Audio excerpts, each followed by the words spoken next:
পৃথিবীর কোন সৃষ্টির কাছে যাররা পরিমাণ কিচ্ছু পাওয়ার আশা করবেন না।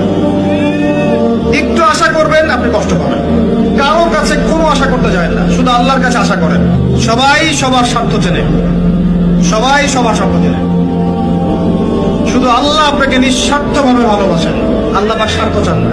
দুনিয়াতে যত বাধা বিপত্তি আসুক, গাল মন্দ খান, গীবত তহমত খান, কষ্ট হোক, নির্যাতন হোক, একটা বিষয় মনের মধ্যে শান্তি দেয়। কি শান্তি? যে এই দুনিয়ার জীবনটা তো আর চিরস্থায়ী নয়, এটা তো আর সারা জীবন থাকবে না।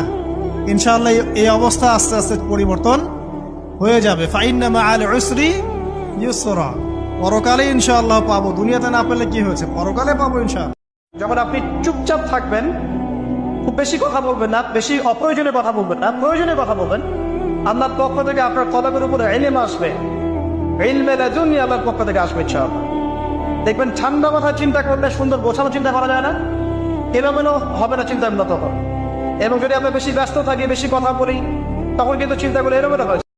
হাসবি আল্লাহ লা ইলাহা ইল্লা হু আলাইহি তাওয়াক্কালতু ওয়া হুয়া রাব্বুল আরশিল আযীম। হাসবি আল্লাহ, আল্লাহ আমার জন্য যথেষ্ট। লা ইলাহা ইল্লা হু, তিনি ছাড়া কোনো ইলাহ নাই।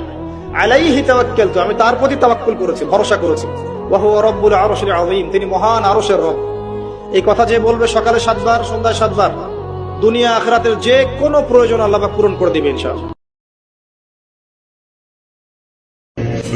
নামাজটা ছাড়েন না, যত পাপ করছেন করেন, আমি বলি নামাজ ছাড়েন না।